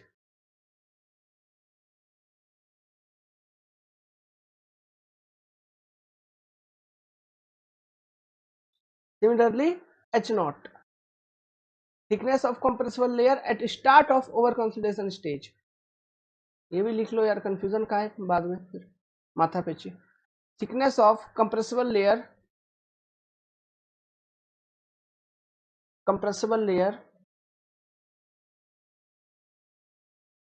Eight start of over consolidation stage. Numerical question करवाएंगे ना तो क्लियर हो जाएगा कैसे यूज कर रहे हैं, क्वेश्चंस में कैसे आ रहे हैं डेटा, है ना, उसको कैसे हम आइडेंटिफाई कर रहे हैं। वो क्वेश्चन करने के बाद आपको वो आइडिया कैप्चर होगा। बाकी कॉन्सेप्ट्स ध्यान रखते चलिए, कॉपी बनाते चलिए, क्योंकि इन्हीं सबको डायरेक्ट आपके कॉपी से मैं सब चीजें उठाऊंगा, वहां पे बता रहा हूँ, देखो ये बताया था, वो बताया था, वो बताया था, ये बताया था, क्वेश्चन सॉल्व करते वक्त, ठीक है। तो thickness of compressible layer at start of, आप भी ट्राई करोगे तो सॉल्व कर लोगे अब, ठीक है। कॉन्सेप्ट आप सीख गए, आप भी ट्राई करोगे, थोड़ा थोड़ा कहीं कहीं दिमाग लगाना पड़ेगा, लेकिन अगर लगा लिया मतलब डेफिनेटली टॉपर है। Thickness of compressible layer at start of over consolidation stage. डेशन स्टेज, यही बात है। इसी के साथ ये टॉपिक आपका हो गया खत्म। अब जो हमारे पास टॉपिक है, एक है परमिसिबल सेटलमेंट का क्या क्या वैल्यू होता है, हमको वो देखना है, ठीक है। हेडिंग डालिए permissible settlement given by IS code, Indian standard code. देखिए पहले आप पढ़ रहे होंगे, अगर पुराने डेटा होंगे, अभी रिवाइज हो गई है, ये न्यू डेटा है according to this particular code Indian standard 6403। This are the new data. Exam के लिए ये याद रखना है, अगर आप इंजीनियरिंग सर्विस एंड गेट के शौकीन है तो ये याद रखने की जरूरत नहीं है। अगर स्टेट एजेई एग्जामिनेशन दे रहे हो, पीएसयू एग्जामिनेशन दे रहे हो, तो वहां के लिए ये चाहिए, क्योंकि वहां पूछेंगे, ठीक है, कुछ भी पूछ सकते हैं, कोड नेम पूछ सकते हैं, सेटलमेंट का वैल्यू पूछ सकते हैं। ये टोटल सेटलमेंट की बात कर रहा हूं मैं, total permissible settlement. Total settlement कहने का मतलब है S I plus S C plus S S, secondary settlement, है ना, जो भी अगर होता है तो तीनों मिला के, इससे ज्यादा नहीं होना चाहिए किसी भी स्ट्रक्चर के लिए। टाइप्स ऑफ फुटिंग बता रखा हूं, isolated footing on sand, isolated footing on clay. Isolated footing मतलब सिंगल सिंगल फुटिंग। मैट या रैफ्ट फुटिंग, जैसे कि स्लैब आप देख रहे हो ऊपर, है ना, उस तरह का हम बनाते हैं। मैट या रैफ्ट कहां बनाते हैं, जहां पे सॉइल की बियरिंग कैपेसिटी काफी कम होती है, वहां मैट या रैफ्ट फुटिंग हम प्रोवाइड करते हैं। समझ में आ रहा है? आइसोलेटेड फुटिंग जहां पे सॉइल की बियरिंग कैपेसिटी काफी अच्छी होती है, वहां पे आइसोलेटेड फुटिंग वगैरह हम प्रोवाइड करते हैं। क्लियर है? तो isolated footing on sand, isolated footing on clay, mat और राफ्ट ऑन सैंड, मैट और राफ्ट ऑन क्ले, ठीक है। ये सब बाकी आरसीसी वगैरह में और फाउंडेशन इंजीनियरिंग जब आगे पढ़ेंगे वहां क्लियर हो जाएगा धीरे धीरे, टेंशन मत लो। लिखो अभी, फॉर स्टील स्ट्रक्चर, अगर आपका स्टील का है या आरसीसी का स्ट्रक्चर है, तो दोनों के केस में आप फुटिंग प्रोवाइड करेंगे, तो अलग अलग सेटलमेंट की वैल्यू दे रखा है। 50 mm 50 mm 50 75 75 75 100 100। ध्यान रखिएगा, एग्जाम का सीधा सीधा ऑब्जेक्टिव क्वेश्चन बन जाएगा जेई और एई एग्जामिनेशंस में, ठीक है। अब लिखिए नेक्स्ट दूसरा type of settlement, permissible angular settlement. क्या होता है मैं अभी आपको बताऊंगा, इसको हम रिप्रेजेंट करते हैं थीटा से। ये टेबल बना लो, for isolated footing for mat या राफ्ट, स्टील स्ट्रक्चर या आरसीसी स्ट्रक्चर का वो फुटिंग हो, 1/300 1/666 1/300 1/500। याद रखना वैल्यू एजेई के लिए, हो गया। तीसरा लिखिए परमिसिबल डिफरेंशियल सेटलमेंट, इसको हम रिप्रेजेंट करते हैं डेल से, इसको बोलते हैं डेल, डेल या डेल्टा, ठीक है, डेल बोलो जनरली, इसको हम रिप्रेजेंट करते हैं डेल से। दिस इज इक्वल टू इतना, इक्वेशन उसका ये हो गया, del equal to theta into L. Theta क्या है आपका एंगुलर सेटलमेंट, एल क्या है लेंथ बिटवीन फुटिंग। ओके, अभी समझिए क्या है ये। देखो यार, लेट्स सपोज आपके पास ये एक कॉलम है, क्या आपके पास दिस इज ए कॉलम, ठीक है, ये कॉलम है। तो ये जो फुटिंग है इनके बीच का लेंथ, इसको हम बोलते थे एल, लेंथ बिटवीन फुटिंग। ये दो आइसोलेटेड फुटिंग है ना, ये ओवरऑल ये एक बिल्टअप कॉलम है, इसका एक इंडिविजुअल कॉलम है दो तो हर एक कॉलम के नीचे में एक एक आइसोलेटेड फुटिंग यहाँ पे दे रखा है हमने, आइसोलेटेड फुटिंग। तो उन फुटिंग के बीच में लेंथ जो है वो है एल, ठीक है, लेंथ बिटवीन फुटिंग। अब देखिए किसी कारणवश क्या हुआ, लेट्स सपोज इन दोनों आइसोलेटेड फुटिंग में से कोई एक का सेटलमेंट हो गया, लेट्स सपोज इसका सेटलमेंट हो गया, ये सेटल कर गया, ठीक है, ये सेटल करके ये फुटिंग आ गई यहाँ पे, ये फुटिंग आपकी आ गई इधर, ये फुटिंग इतना से सेटलमेंट किया, ठीक है। सो और ये वाला फुटिंग जो है वो अपने लोकेशन पे लेट्स सपोज, तो उसके रेस्पेक्ट में हम ये देख रहे हैं कि दूसरा वाला जो आइसोलेटेड फुटिंग था वो सेटल किया है। तो इस चीज को, ये जो सेटलमेंट है ना, इसको हम बोलेंगे डेल, जो कि आपका डिफरेंशियल सेटलमेंट, जो कि क्या है, डिफरेंशियल सेटलमेंट। नाउ यहां से यहां तक एक लाइन ऐसे कनेक्ट करोगे, एक ट्रायंगल जैसा बन रहा है, तो ये जो एंगल मिलता है थीटा, यही है आपका एंगुलर सेटलमेंट। तो angular settlement into length between footing is equal to differential settlement. इस तरह से हम निकालते हैं डिफरेंशियल सेटलमेंट। जब ये टिल्ट होगा तो कैसा दिखेगा आपको, लेट सपोज ये मतलब अगर इस तरह से सेटलमेंट होगी तो ये टावर आपकी टिल्ट हो जाएगी, ऐसा कुछ है कि नहीं, ये जो टावर है ये आपका इस तरह से कुछ टिल्ट हो जाएगा, यही वो एंगल थीटा है जिसको हम कह रहे हैं angular settlement.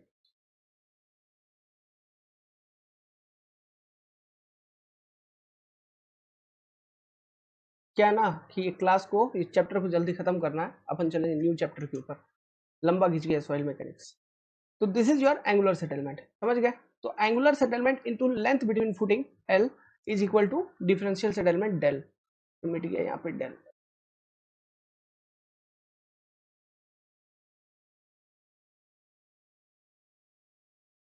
Is it clear to you all, बना लीजिए डायग्राम, बन गया। चलो नेक्स्ट टॉपिक, पाउज करके बना लेने का है ना, वीडियो पाउज करने का, वो उसके बाद बना लेने का। एक टॉपिक आता है आपका pressure distribution below flexible and rigid footing. यहाँ पे मैं कुछ डायग्राम बताऊंगा आपको, 4 डायग्राम बताऊंगा, फ्लेक्सिबल फुटिंग के लिए 2 और रिजिड फुटिंग के लिए 2।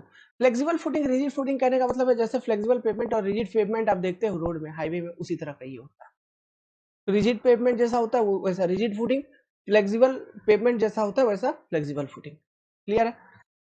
अब देखिए फ्लेक्सिबल फुटिंग, प्रेशर डिस्ट्रीब्यूशन करने का मतलब है लोड लगाएंगे तो सॉइल से क्या प्रेशर, मतलब प्रेशर किस तरह से, अभी जैसे हमने ट्रेपेजोइडल प्रेशर डिस्ट्रीब्यूशन देखा था, है ना, वही वही प्रेशर डिस्ट्रीब्यूशन कैसा होता है, ठीक है। बिलो फुटिंग, फुटिंग के नीचे बेसिकली प्रेशर डिस्ट्रीब्यूशन कैसा होता है। In case of flexible footing अगर वो कोहेसिव सॉइल पे है, in case of flexible footing अगर वो कोहेजन लेस सॉइल पे, कोहेसिव सॉइल जैसे कि क्ले या सिल्ट, है ना, सिल्ट लो कोहेजन सॉइल होता है, लो कोहेजन होती है इसमें, लो कोहेजन। क्ले हाईली कोहेजिव होता है, कोहेजन लेस सॉइल जैसे सैंड, है ना। तो फुटिंग पे आप लोड लगा रहे हैं, क्यों, तो ये लोडिंग के कारण जो बेसिक प्रेशर डिस्ट्रीब्यूशन होगा वो कैसा होगा, इससे रिलेटेड हम डायग्राम आपको दे रहे हैं। तो देखिए अगर कोहेजिव सॉइल पे है तो जो प्रेशर डिस्ट्रीब्यूशन होता है वो होता है कॉन्वेक्स। कॉन्वेक्स कहने का मतलब है इस तरह से कुछ प्रेशर डिस्ट्रीब्यूशन होता है, देखिए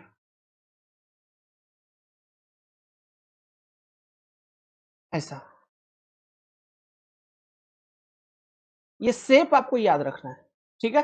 दिस इज योर कॉन्वेक्स, ये देखो यहाँ पे ये कॉन्वेक्स शेप है ना ये वाला, इसको देखते हुए बताना है कॉन्वेक्स।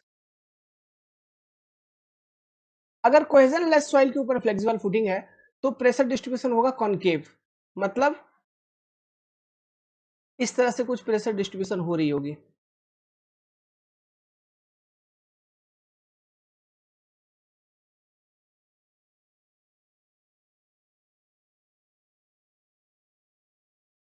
कॉनकेव, ठीक है। तो फ्लेक्सिबल फुटिंग अगर कोहेजिव सॉइल के ऊपर है कॉन्वेक्स, फ्लेक्सिबल फुटिंग अगर कोहेजन लेस सॉइल के ऊपर है कनकेव प्रेशर डिस्ट्रीब्यूशन। अगर और इसमें कुछ इनपुट दे दूं आपको, ठीक है, तो ये ध्यान रखना, ये प्रेशर कुछ इस तरह से डिस्ट्रीब्यूट होता है कि जैसे कोहेजन लेस सॉइल के केस में अगर जाएंगे तो जो एडजस्ट होता है किनारे पे, है ना, यहाँ पे मैक्सिमम स्ट्रेस आपको देखने को मिलता है क्यू मैक्स, वही क्यू मतलब वही लोड डिवाइडेड बाई एरिया उस जगह का, यहाँ पे मैक्सिमम देखने को मिलता है, इधर मिनिमम देखने को, सेंटर पे मिनिमम देखने को मिलता है क्यू मिनिमम, फिर किनारे पे मैक्सिमम क्यू मैक्स। इन कोहेसिव सॉइल आपको यहाँ पे मिनिमम देखने को मिलेगा किनारे पे, मिडिल पे मैक्सिमम देखने को मिलेगा क्यू मैक्स, और फिर किनारे पे मिनिमम क्यू मिन, ऐसा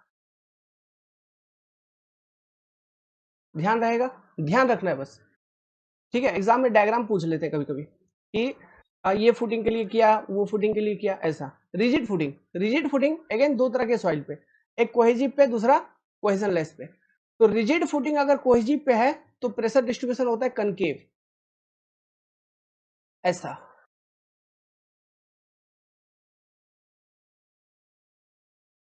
कॉनकेव, अब इसमें बताने का कोई ये है क्या, यहाँ क्यू मैक्स बीच में क्यू मीन, ठीक है। अगर ये कोहेजन लेस सॉइल पे है तो इस तरह से होता है प्रेशर डिस्ट्रीब्यूशन,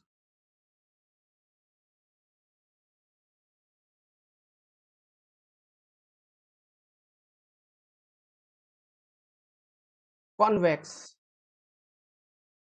और इस केस में सेंटर पे आपका मैक्सिमम और किनारों पे लगभग जीरो हो गया ना, लगभग लगभग जीरो हो गया। कोहेजन लेस सॉइल पे अगर किनारों पे है तो लगभग लगभग जीरो प्रेशर आपको देखने को मिलता है, ये ध्यान रखना, जीरो यहाँ पे है ना, जीरो। पूछ लेंगे एग्जाम में ऑब्जेक्टिव, इनको स्टेटमेंट बना के पूछेंगे, कैसा कि pressure below corner of rigid footing in a, या फिर rigid footing over a cohesionless soil is maximum, minimum, 1, 0, unity, ऐसा कुछ ऑप्शन दे देंगे, जीरो, ध्यान रहेगा, ठीक है। और ये तो आपको पता ही है, और सेफ वगैरह, कन्वेक्स, कनकेव, कनकेव, कन्वेक्स, ये ध्यान रखना है ना। यहाँ आपका क्यू मैक्स सेंटर पे क्यू मीन, बस इसी के साथ चैप्टर खत्म, कंसोलिडेशन खत्म। Next chapter we are going to start is stress distribution within soil mass due to applied loading. अभी तक जो हम पढ़ रहे थे वो ध्यान दो, जो स्ट्रेस डिस्ट्रीब्यूशन डायग्राम जैसे कि इफेक्टिव स्ट्रेस, टोटल स्ट्रेस, ये सब due to self weight of soil बना रहे थे। अब किसी एक पर्टिकुलर पॉइंट पे सॉइल मास के अंदर हम स्ट्रेस निकाल रहे होंगे, किस कारण से, अगर हम सॉइल के ऊपर कहीं पे लोड लगाएं तो due to external loading what is stress within a soil mass at any particular point, इस चीज को हम पढ़ेंगे। इसमें दो थ्योरी आता है बेसिकली, और एक कॉन्सेप्ट है, वॉजिंगनेक्स थ्योरी, वेस्टरगार्ड थ्योरी, दो थ्योरी पढ़ना है, और एक कॉन्सेप्ट पढ़ना है, न्यूमार्क्स इन्फ्लुएंस चार्ट कॉन्सेप्ट, वो चैप्टर खत्म। उसके बाद फिर अपन चलेंगे शियर स्ट्रेंथ ऑफ सॉइल, ये वो एक बड़ा चैप्टर होगा। तो शियर स्ट्रेंथ ऑफ सॉइल जैसे ही खत्म करेंगे, फिर उसके बाद तो सॉइल अब खत्म हो जाएगा, ठीक है, बहुत जल्द खत्म हो जाएगी सॉइल। उम्मीद करता हूं आपको चीजें समझ में आ रही होंगी, कंटेंट भरपूर मिल रहा है, लाइक करते हुए चलिएगा। ये जहां पे जो बता रहा हूं है ना, कि कुछ ज्यादा ऐसा कुछ उस पर रिसर्च करने वाला नहीं है तो नहीं करना है उस पर। जैसे ये आईटी, आईटी का वैल्यू के लिए बोला था कि क्वेश्चन में अगर आईटी नहीं है तो क्वेश्चन छोड़ के चले जाओ, बोलोगे ईगो पे क्वेश्चन कैसे छोड़ दे। मैं अगर आईटी का वैल्यू के बारे में अगर आपको बताना चालू बताऊं तो मतलब बहुत सारा वैल्यू है। एल बाई बी रेशियो पे एक तो डिपेंड करता है, टाइप शेप ऑफ फुटिंग के ऊपर आईटी डिपेंड करता है, ध्यान रखना, वहां लिख लो अगर लिखना है तो, IT also depend on shape of footing, लिखवा ही देता हूं, ठीक है। ऑब्जेक्टिव क्वेश्चन के लिए उतना तो ध्यान रखना कम से कम, अगर रखना चाहते हो तो। जो आईटी का वैल्यू लिखवाया था, ये लो इधर, influence factor, L by B ratio बताया था, इसको हम सेफ फैक्टर भी बोलते हैं, देखो सेफ फैक्टर इसका नाम ही है ना। तो ध्यान रखना शेप ऑफ फुटिंग पे भी ये डिपेंड करता है, शेप ऑफ फुटिंग, सर्कुलर है, स्क्वायर है, रेक्टेंगुलर है, क्या है, इसके ऊपर डिपेंड करता है, शेप ऑफ फुटिंग के ऊपर। तो इसके अकॉर्डिंग आईटी का कम से कम 14-15 वैल्यू है, एक ही बार ऐसा क्वेश्चन आया था जो कि आईआईटी रुड़की ने गेट एग्जामिनेशन में सेट किया था, जिसमें ये आईटी आईएफ कह लो इन्फ्लुएंस फैक्टर का वैल्यू उन्होंने नहीं दे रखा था। वो ये चाहते हैं एक ही बार, आज तक फिर कभी नहीं आया। और मान लो अब जिंदगी में कभी आ जाए तो स्किप करके आगे बढ़ना, नहीं तो क्वेश्चन में वैल्यू दिया रहेगा। मैक्सिमम केसेस में क्वेश्चन में वैल्यू दिया रखा था। 2013 में शायद एक क्वेश्चन आपको मिलेगा जिसमें आईएफ का वैल्यू नहीं दिया था, वो क्वेश्चन आईआईटी रुड़की ने सेट किया था गेट का, ठीक है। और उन्होंने उसमें मेरे को जितना ध्यान है सर्कुलर फुटिंग दे रखा है, ठीक है। सर्कुलर फुटिंग दे रखा था, वो भी रिजिड बता रखा था। तो सर्कुलर और रिजिड के लिए आईटी का वैल्यू होता है 0.8। अब अरे ऐसा मेरे को याद है, मेरे को टेबल याद है, आप लोगों को याद करने की जरूरत नहीं है, यूजलेस कंटेंट है, इसलिए मैं आपको नहीं दे रहा हूं। समझ में आ रहा है बात? मैं स्ट्रक्चर, ठीक है, मेरे को ध्यान में है, याद है, बहुत रटा था, है ना। जरूरत नहीं थी लेकिन रटा था, लेकिन बाद में फिर गलती का एहसास हुई कि रटना बेकार था, कोई मतलब का नहीं है। समझ गए? क्योंकि मैक्सिमम क्वेश्चंस में इसका वैल्यू आपको दे रखा होगा। अगर नहीं दिया है तो स्किप करके आगे निकलो, कोई मतलब का नहीं है, ठीक है। उसकी जगह दूसरा कुछ याद करेंगे, जैसे ये फुटिंग वाला बताया, ठीक है, उसको याद कर लो, वहां से वो फ्रीक्वेंट क्वेश्चन पूछे जाते हैं, ठीक है, वो शेप वगैरह से। क्लियर है? और कहाँ मैक्सिमम कहाँ मिनिमम, इससे तो उसको याद कर लो। फिर वो सेटलमेंट वाले टेबल अगर एजेई एग्जाम या पीएसयू एग्जाम दे रहे हो तो उसको उसके लिए वो याद कर लो, ठीक है। कोड का नाम याद कर लो 6403। ओके, इस तरह की चीजें याद करिए, इसका याद करने की जरूरत नहीं है, ठीक है। बस लॉजिक ध्यान रखना, एल बाई बी रेशियो पे डिपेंड करता है, शेप ऑफ फुटिंग पे डिपेंड करता है, ये ध्यान रखिएगा, बस हो गया। हो सकता है एजेई एग्जाम में यही लॉजिक पूछ ले अंदर वाली, ये टिक लगा दोगे उस वक्त। ओके, तो इसी के साथ आपका ये चैप्टर खत्म। अब हम क्वेश्चंस करेंगे इस चैप्टर से, तब आपको समझ में आएगा कितना आसानी से हमने इस चैप्टर को कवर किया है। Okay, all the best.